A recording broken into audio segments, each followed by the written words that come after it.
Todd Young Online presents Young Tales. Tales for the young and the young at heart. Today's story, What Happened to the Thistle? By Hans Christian Andersen. Around a lordly old mansion was a beautiful, well-kept garden, full of all kinds of rare trees and flowers. Guests always expressed their delight and admiration at the sight of its wonders. The people from far and near used to come on Sundays and holidays and ask permission to see it. Even whole schools made excursions for the sole purpose of seeing its beauties. Near the fence that separated the garden from the meadow stood an immense thistle. It was an uncommonly large and fine thistle, with several branches spreading out just above the root, and altogether was so strong and full as to make it well worthy of the name Thistlebush. No one ever noticed it, save the old donkey that pulled the milk cart for the dairymaids. He stood grazing in the meadow hard by and stretched his old neck to reach the thistle, saying, "You are beautiful. I should like to eat you." But the tether was too short to allow him to reach the thistle, so he did not eat it. There were guests at the hall, fine, aristocratic relatives from town, and among them a young lady who had come from a long distance, all the way from Scotland. She was of old and noble family and rich in gold and lands, a bride well worth the winning, thought more than one young man to himself. Yes, and their mothers thought so too. The young people amused themselves on the lawn, playing croquet and flitting about among the flowers, each young girl gathering a flower to put in the buttonhole of someone of the gentlemen. The young Scotch lady looked about for a flower, but none of them seemed to please her until, happening to glance over the fence, she espied the fine, large thistle bush full of bluish-red, sturdy-looking flowers. She smiled as she saw it and begged the son of the house to get one of them for her. "That is Scotland's flower," she said. "It grows and blossoms in our coat of arms. Get that one yonder for me, please." As he gathered the finest of the thistle flowers, though he pricked his fingers as much in doing so as if it had been growing on a wild rosebush, she took the flower and put it in his buttonhole, which made him feel greatly honored. Each of the other young men would gladly have given up his graceful garden flower if he might have worn the one given by the delicate hands of the Scotch girl. As keenly as the son of the house felt the honor conferred upon him, the thistle felt even more highly honored. It seemed to feel dew and sunshine going through it. "It seems I am of more consequence than I thought," it said to itself. "I ought by rights to stand inside and not outside the fence.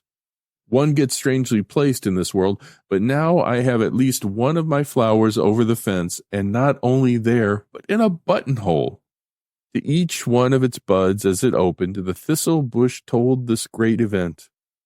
And not many days had passed before it heard, not from the people who pass, nor yet from the twittering of little birds, but from the air which gives out far and wide the sounds that it has treasured up from the shadiest walks of the beautiful garden, and from the most secluded rooms at the hall, where doors and windows are left open, that the young man who received the thistle flower from the hands of the Scottish maiden had received her heart and hand as well. "This is my doing," said the thistle, thinking of the flowers she had given to the buttonhole, and every new flower that came was told of this wonderful event. "Surely I shall now be taken and planted in the garden," thought the thistle. "Perhaps I shall be put into a flower pot, for that is by far the most honorable position." It thought of this so long that it ended by saying to itself with the firm conviction of the truth, "I shall be planted in a flower pot." It promised every little bud that came that it also should be placed in a pot, and perhaps have a place in a buttonhole, that being the highest position one could aspire to.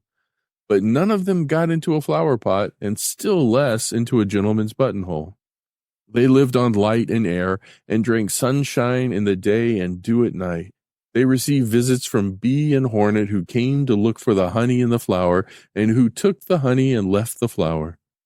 "The good-for-nothing fellows," said the thistle bush. "I would pierce them if I could." The flowers drooped and faded, but new ones always came.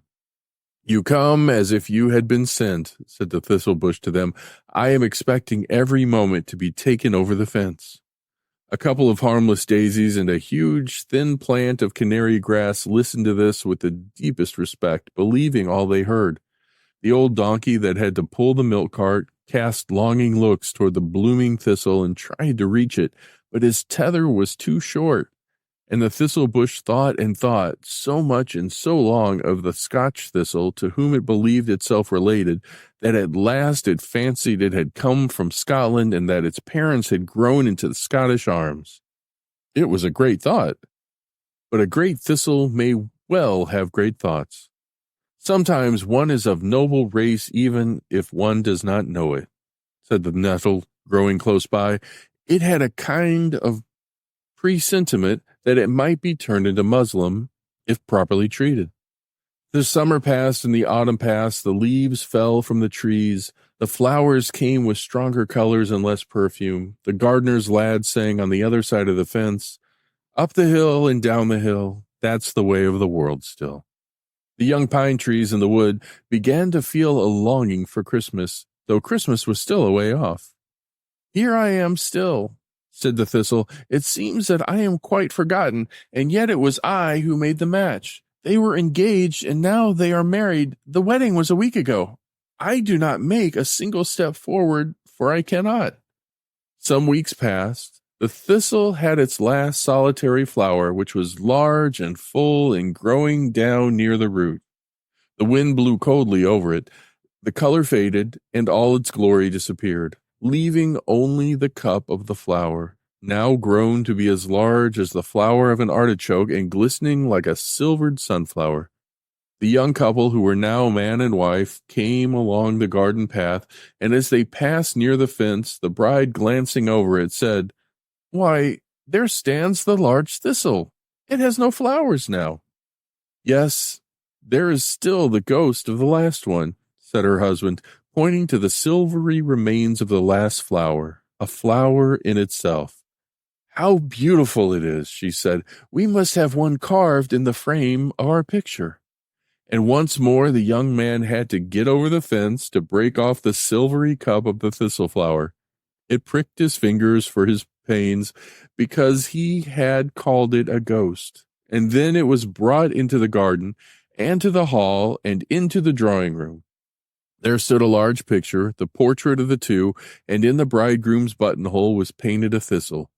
They talked of it and of the flower cup they had brought in with them, the last silver shimmering thistle flower that was to be reproduced in the carving of the frame. The air took all their words and scattered them about far and wide. "What strange things happen to one," said the thistle bush. "My firstborn went to live in a buttonhole, my lastborn in a frame. I wonder what is to become of me."